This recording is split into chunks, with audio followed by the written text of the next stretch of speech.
Sometimes movies will cast a celebrity as the lead actor to get a lot of eyes on the movie and attract an audience that may be showing up only for the big name celebrity. Currently, this is happening a lot with The Rock, with him appearing in a lot of movies from Fast and Furious to Black Adam in an attempt to sell more tickets.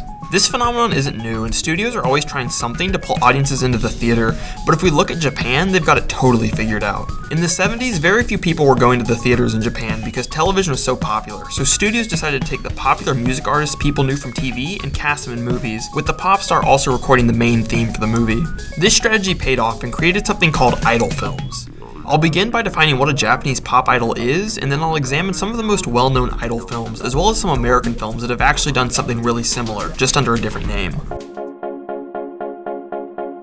The pop idol industry is massive in Japan and is a form of multifaceted entertainment involving song, dance, and interaction with the public. The point of idols is not just to be talented or entertaining, but also to form a relationship with their audiences. Just as movies rely on creating the illusion of reality for an audience, idol groups similarly create an illusion for audiences through their costumes and specifically tailored public appearances. Beyond just their value to fans, idol groups bring value to media groups through their appearances in commercials and other televised events. Japanese pop idols are more than just celebrities in the way most people think of the word. They aren't just famous, instead they're carefully crafted to appear in a vast cultural media mix, with one of the most creative ways being the idol film, in which a pop idol is cast as a lead character in a film and also performs a song for the film, fully utilizing every aspect of their popularity.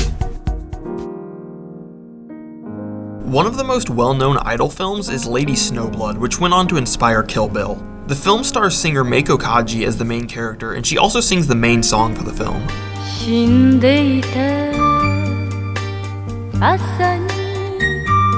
The film was released in 1973, and at this point in Japan, studios were doing whatever they could to get audiences in theaters. Some of the biggest strategies included focusing on period pieces to create a sense of national pride, and low-budget adult films. Eventually, studios decided to sort of combine the two by making exciting films with prominent female stars.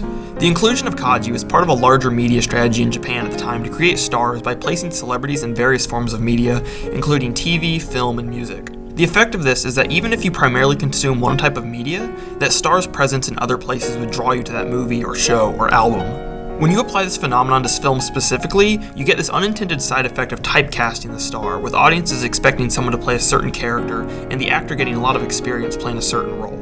If we look at Lady Snowblood through that lens, we see that Meiko Kaji's career roughly follows that trajectory. One of her first standout roles is the Stray Cat Rock series, which sees her as a teenage gangster, with the success of these films leading to her becoming the lead character in the female prisoner Scorpion series. By this point, she's developed an image as being a terrifying, lawless figure, much to her dismay, as a result of her film casting and the intentional management of her public relations. While it's clear that including these manufactured stars in films was primarily done to sell tickets, I think it actually serves to make the film better, at least in the case of Lady Snowblood. Having Meiko Kaji record a song about her character provides a strong emotional moment and makes the audience connect to the struggles of Lady Snowblood. By having the lead actress sing a song about her character, it transposes Meiko Kaji the singer and Lady Snowblood the character, such that it doesn't feel like she's singing a song about her character or just promoting her movie. It feels like Lady Snowblood is singing a song about her experience as an assassin. This feeling is something that most other films are unable to capture.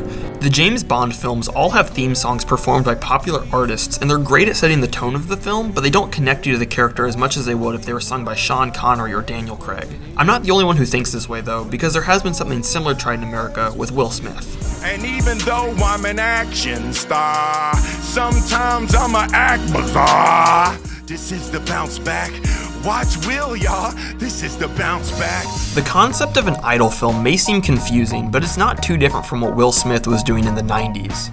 Even though it wasn't as much of a planned studio strategy the way the idol film media mix was, Will Smith has done multiple movies where he's both a lead actor and performs an original song for the movie. The first movie he did this for was Men in Black in 1997, and it's a great addition to the film because it's a really catchy song and it helps you connect more with Will Smith's character. Smith's character, Agent J, serves as the audience's view into the world of Men in Black, with the film mostly being his story. Including this song in the film and having it sung by the lead character really builds out the world in a way that a normal song wouldn't be able to do, because Agent J telling you what his organization does carries so much more weight than just a song about aliens. Will Smith went on to do something similar for the other Men in Black movies, as well as Wild Wild West, but in my opinion, one of the best movies to try something like this is the 2016 mockumentary Pop Star Never Stop, Never Stopping.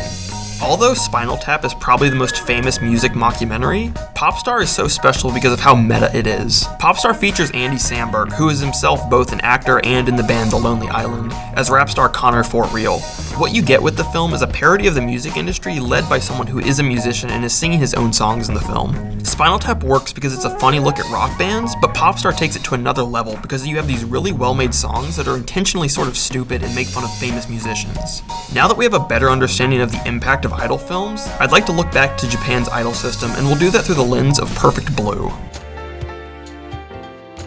Perfect Blue is a psychological thriller that follows pop idol Mima as she retires from singing to become an actress. The movie shows the dark side of the idol industry, with her fans being upset about her leaving singing behind. Part of being a successful idol is crafting a specific persona and creating a connection with fans. Where Perfect Blue gets twisted is the way fans feel entitled to this connection. Mima discovers that she has a stalker who is obsessed with her idol persona and feels betrayed that she has become an actress, especially as she begins to act in a TV series that portrays her in a different light than her public persona. As the film goes on, the stalker begins killing people associated with her acting career and makes a website that pretends to be created by Mima's pop idol persona. These actions cause Mima to question who she really is. She's had this fake public persona for so long that it's seeped into her personal life and she can't escape from it. This uncertainty around identity is developed really well in the way Perfect Blue is edited. There are numerous scenes where characters are discussing something and it seems like it applies to Mima's life, but then the camera will pull back to reveal that it was just part of the TV series that she acts in. The inclusion of the TV series shows how her public persona has latched onto her in a way that she can't escape, with the plot of episodes seeming to mirror the publicized serial murders caused by her transition from singing to acting. The message from Perfect Blue is clear. Being a pop idol requires you to craft a false persona for your fans, and you have to be so deep into the persona that even once you abandon it, you aren't truly able to escape its influence. The popularity of idol groups is held up by an illusion. They're selling an illusion to the audience that the idols behave in a certain hyper-specific stylized manner and truly care about their fans. The illusion of the idol industry is mirrored through the use of illusions in Perfect Blue. It presents illusions to Mima in which she sees herself as her pop idol persona both innocently in mirrors, but also more troublingly, she sees her alter ego persona attempting to murder her. Perfect Blue similarly presents illusions to the audiences in scenes where you see Mima do something before it cuts to Mima waking up as if from a dream, but also seeming like the world was affected by the events in the possible dream sequence, leaving the audience asking the same question as Mima: did that really happen? It's an incredible movie about the double-edged sword of fame, and especially pertinent given the popularity of idols and idol films in the decades before Perfect Blue's release. I think it's a really cool decision from an audience perspective to include a musician as the lead in a film and have them perform an original song. Having an original song helps flesh out the world so much, and having it sung by the main character helps the audience connect to that character.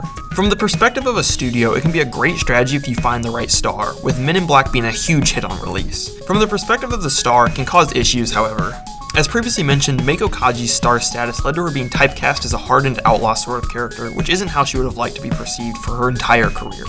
The other side of this is that it creates this persona that a star has to either conform to, or fans might be upset with a star abandoning their identity, as seen in Perfect Blue. As long as movies are being made, studios will look for creative ways to boost theater attendance, and I'm sure there'll be something crazy in the future that draws people to the theaters. If this was an interesting story, be sure to like the video, and if you want to see more content like this, be sure to subscribe. Thanks for watching.